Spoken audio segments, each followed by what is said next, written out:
When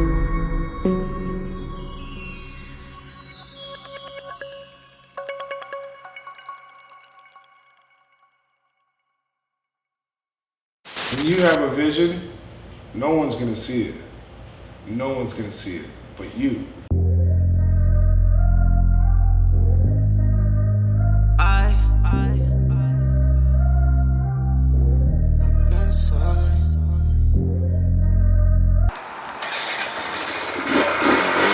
Here at DTI, man, we don't just work hard, we play hard.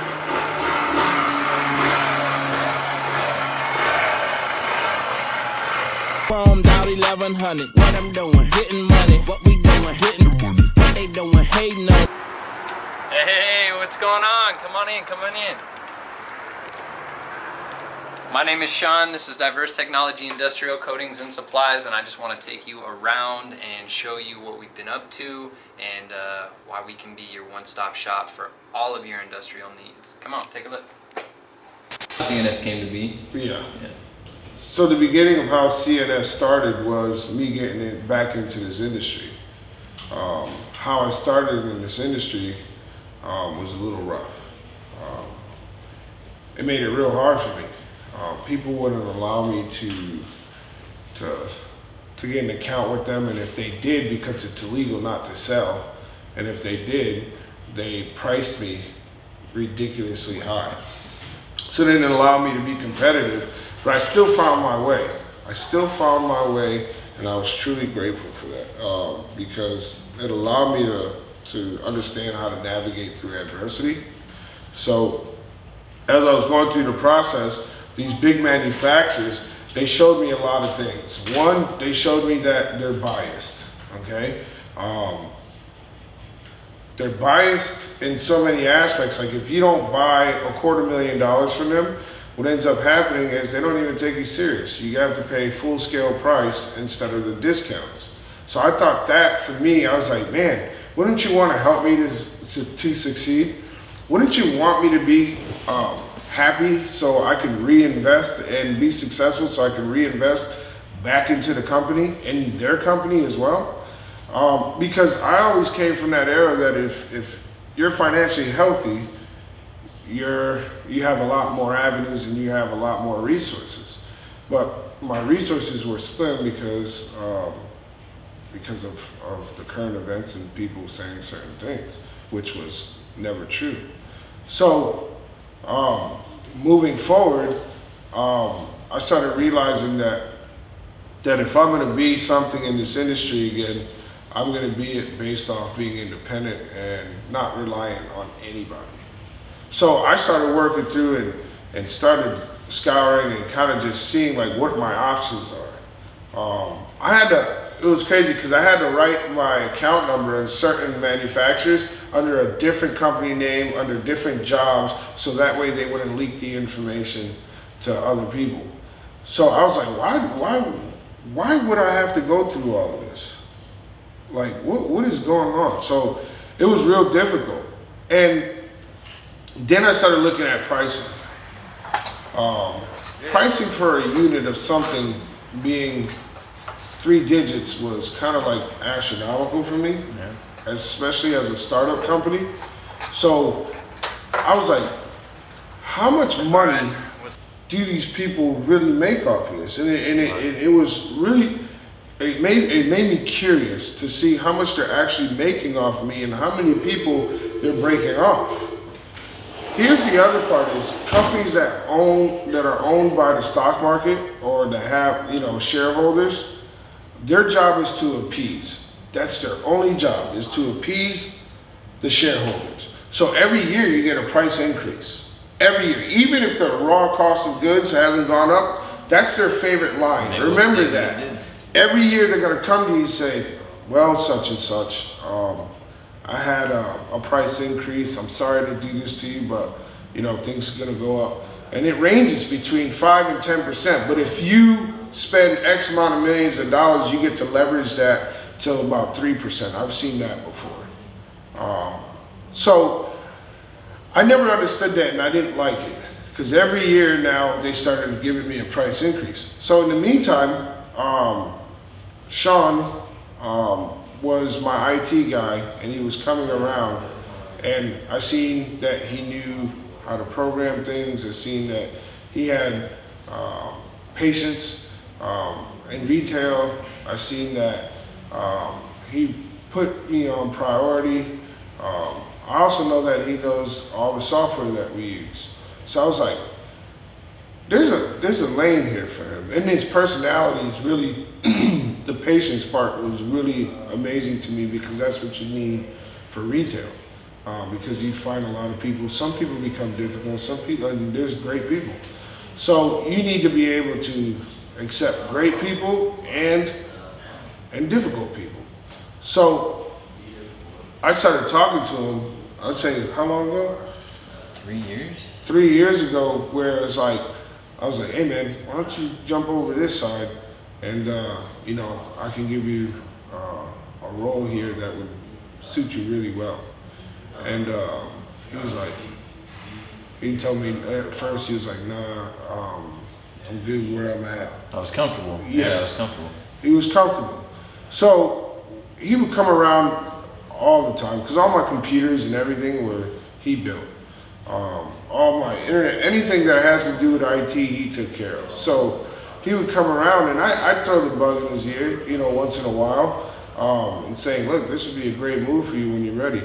But it had to be in his time, and I think it ran its course. And from that point, he came to me and said, okay, I think I'm ready. Yeah. Said, all right. And at that point, my job was to, okay, where are you at and where you want to be at? So immediately, he came over and transitioned over, had a financial increase immediately, and we went to town. The biggest thing with him is, like, I had a vision. My vision was keep it simple, but have him shadow me for the next 90 days to see what I'm actually trying to do. So here's what we ended up doing. We were looking for manufacturers that would manufacture our chemistry, and we found it. And at that point, it took a little while to secure a deal, but after he shadowed me 90 days, we were out looking for manufacturers, because my whole intention was becoming independent. People say I'm independent, but I was really trying to chase the beauty and the essence of independence.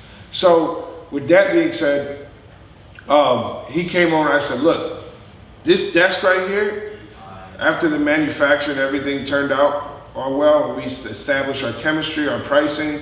I said, look, this desk right here, I need you to pretend like this desk is a store, okay, that I'm buying from you.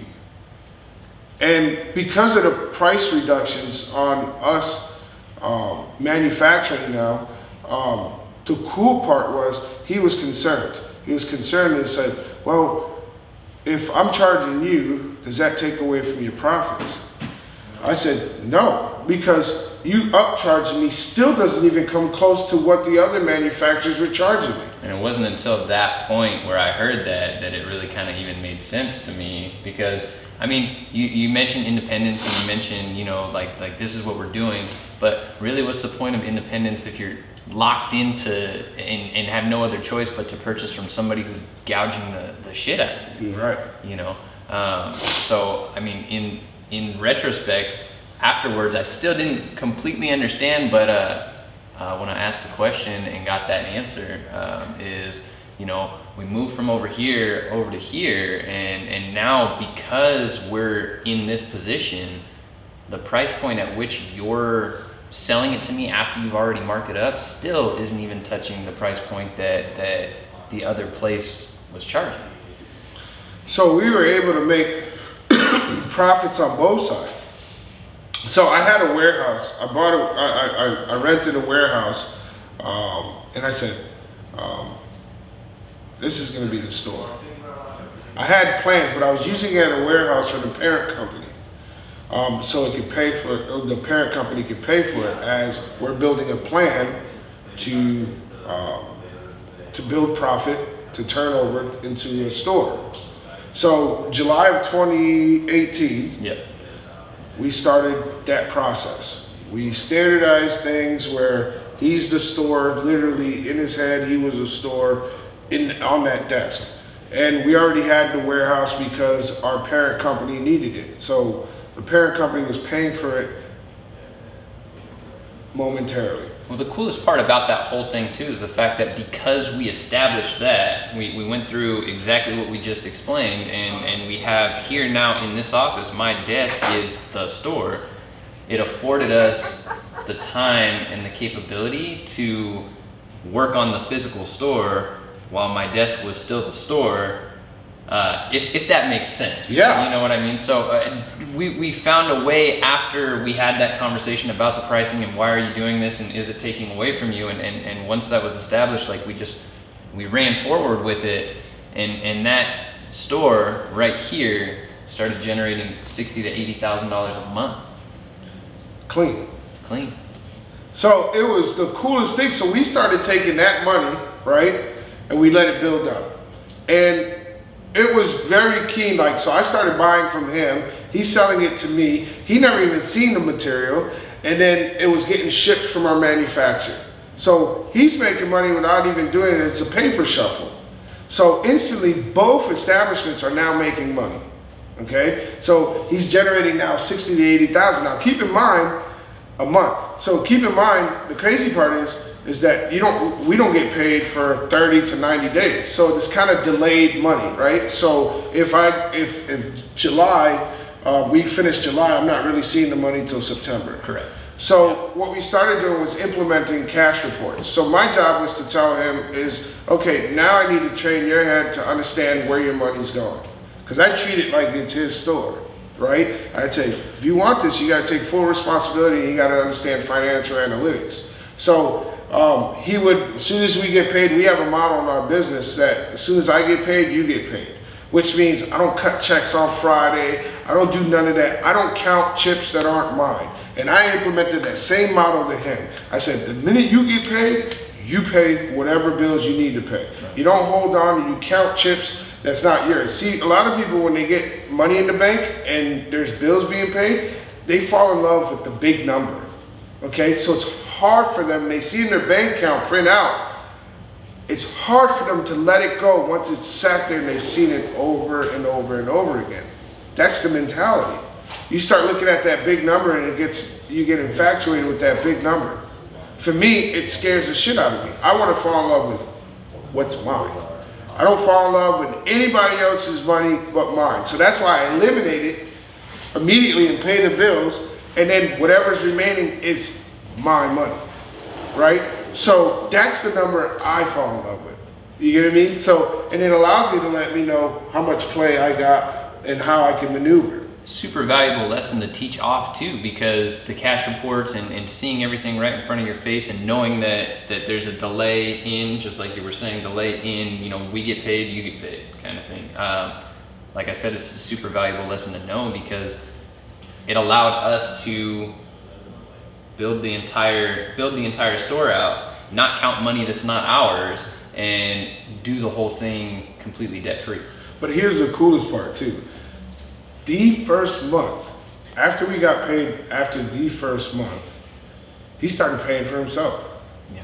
He wasn't even a burden, a financial burden to the overhead. He was paying for himself. He was generating revenue on his own. I wasn't paying for him, he was paying for himself, which is the coolest thing because normally in those positions, they're called overhead burdens. I made sure that he was never gonna be an overhead burden, that he would pay for himself. So from there, we started saving the money. So I taught him about cash reports. And this is for all you people that need to understand this. If you're gonna run a business, understand what your cash looks like every day, okay? I started teaching him the analytics as far as for him to know where his dollar value is at every day, after bills or when he's getting paid. Okay, our accountant, she makes sure that we have a cash report on a daily basis. And it allows him to be able to make decisions, conscious decisions based off what you have in the bank. Not what you feel you have in the bank, is what you have in the bank. Every dollar is accounted for in this company. So I told him, in order for you to be successful, you need a cash report. A cash report's like steering a ship with navigation. Yeah. So you don't hit an iceberg. Right. Okay? That's in sonar. Sonar. Sonar. All right. It's good. So that's kind of like having that. Okay? A cash reports allows you to show you your limitations, but also allow you to make a good business decision. So he started getting hip on the cash reports, and he started operating as if it was his. Now here's the kicker. I got another warehouse. The parent company, DTI, Flooring's got a warehouse. So we moved all of our stuff up because he was now ready to start investing into the storefront. And for those of you who can't picture it at the moment, you know, there's a small storefront attached to a warehouse, and that warehouse was holding all of DTI Flooring's materials, tools, supplies, you know, everything. So, and it's great because it's in a business complex, and then literally right across the way, one popped up for lease, and then he took it. Yeah, it made it so convenient. It made it so convenient and efficient. That's really what I aim for, is efficiency, right? So at that point, we started accumulating dollars through his imaginary store, and then started taking that money and investing into the store. And we had like several. Here's what I'm going to tell you. Every whiteboard plan, any business plan, because we wrote out a business plan. It's about a 30-page business plan. Yep. And our agenda with this thing is get it open so people didn't have to go through what I went through. The whole premise of this store was I'm going after the big manufacturers that has made it difficult for you guys to profit and give you fair pricing. Like, that's really what I want it to be. I don't want any of you to go through what I went through. What I went through was no fun because it was a longer course for me. But I'm appreciative for it because it truly solidified how independent I really wanted to be and not codependent on these big manufacturers. But it allowed me to say, you know what? I don't want anybody else going through this. And that was my whole premise of everything. Yeah. So we created a whole separate company. He is an employee of the other company. Like, he truly is independent over there, right? What the business model is, everybody gets fair pricing. The parent company gets no different pricing than anybody else. It's truly designed for you to win. I want to add 10% to your net, and I know I could do that because I already went through the whole other route. I went through the other route. So I want to add 10% to your net because as soon as we started doing that, we gained 10% to our net, and it was like, whoa. So that means it was really like 20% to our gross. Before we pass over it, an amazing thing that I personally can't just get around is the fact that because it is that model and because we get to use you first and prove that theory and that model works, and then we open the doors and that rule book does not change in the slightest, not a word in that rule book changes for anybody else who those doors are open to, how could it not work for you?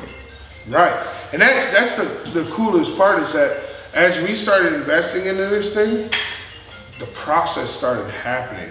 Because in the beginning, it was kind of like I had this vision, right? I had this vision of how I wanted to look, how I wanted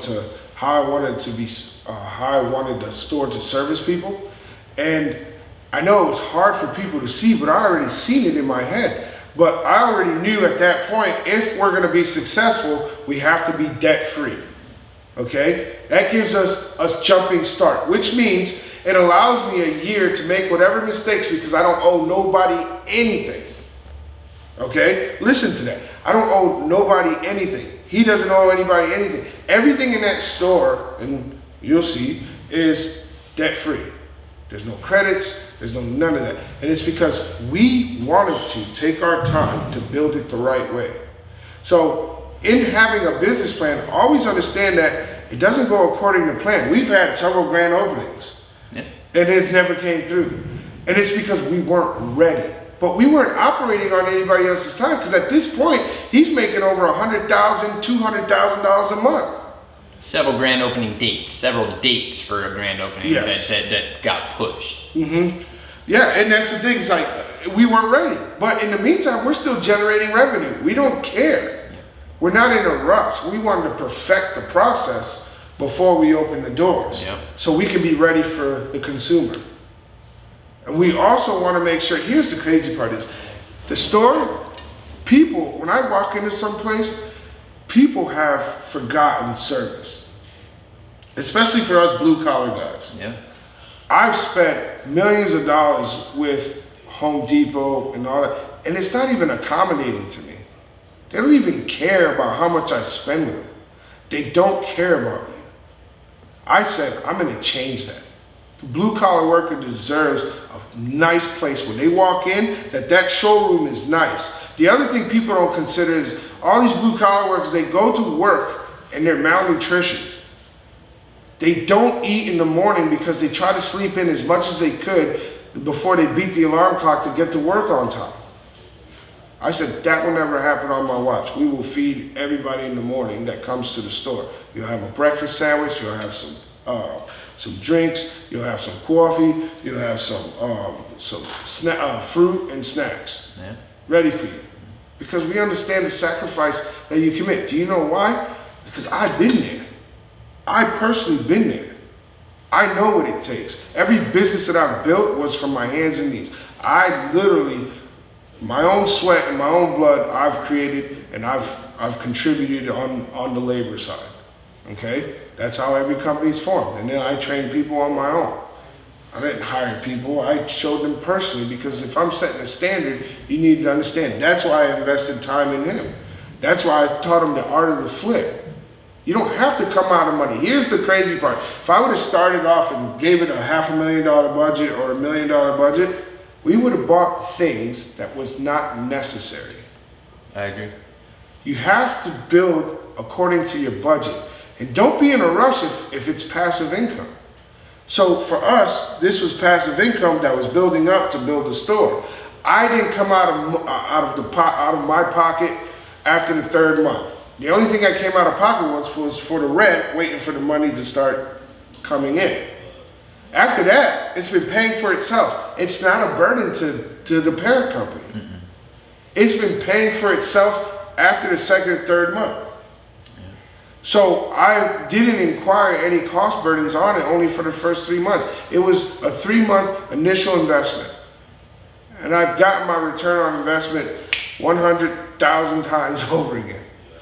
During that process, during the entire process that you just explained, though, is the blue collar worker now, because it's been that way for so long, has an expectation as to what they're going to walk into. Right. And that expectation matches what they've been walking into for years and years and years and years. Right. And now we want to change the game a little bit and walk in so that you can get a cup of coffee and breakfast sandwiches and pastries and you don't have to pay for any of it, because like it's our token of appreciation. But how about a nice for you? Right, but how about a nice presentation when you walk in? And an amazing presentation. You want to walk in there and it's, you know, beautiful flooring. It's you know, jewelry display cases that are actually holding some of the tooling that we offer.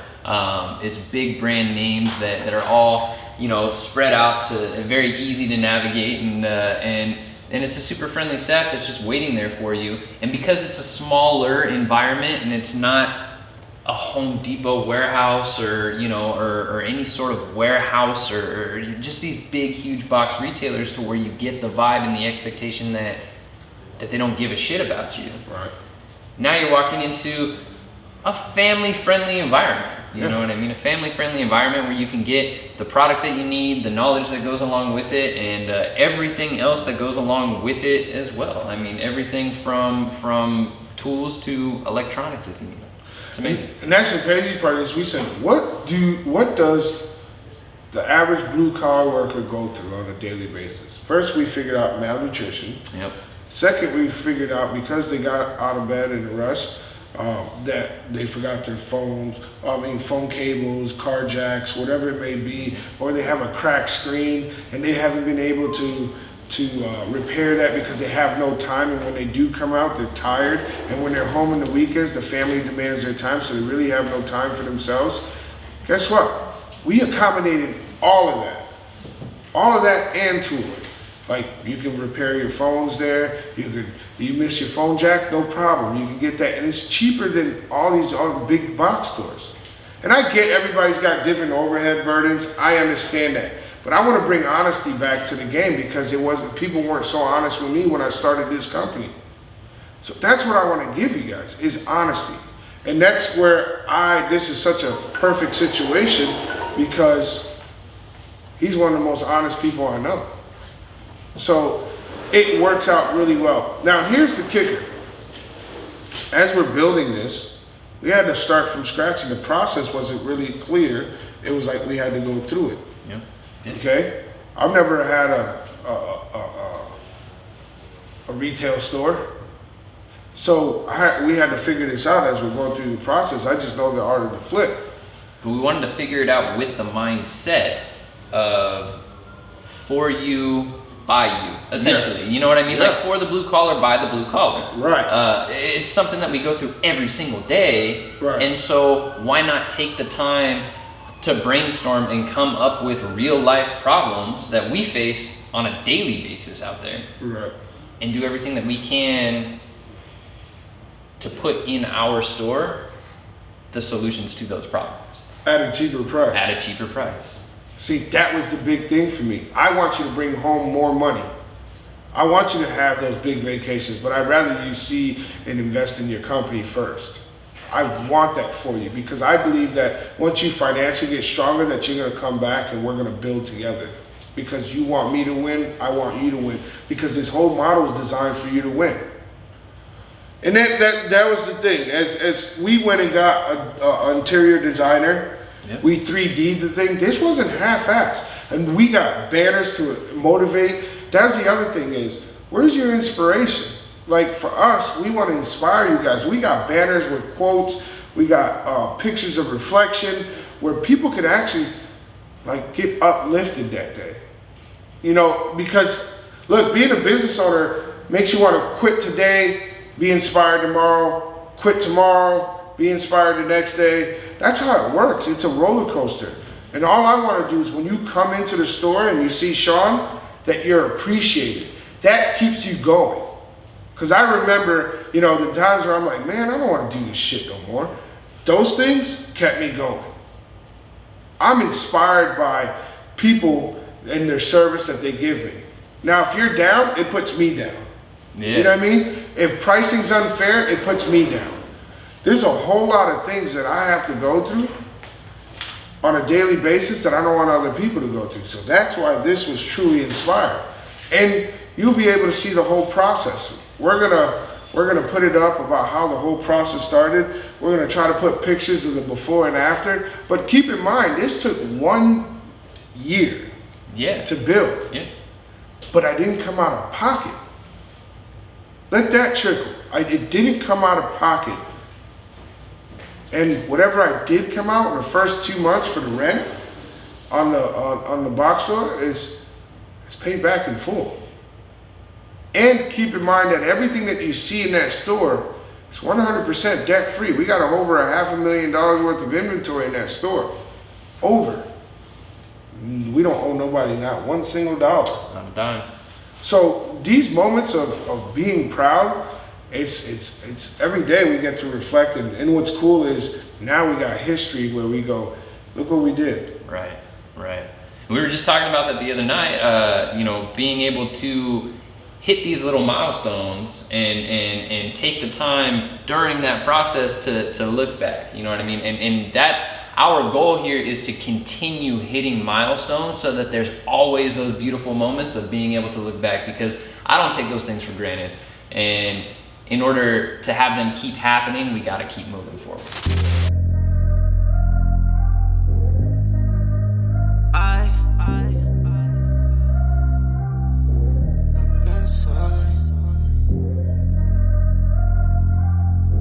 I'm not sorry.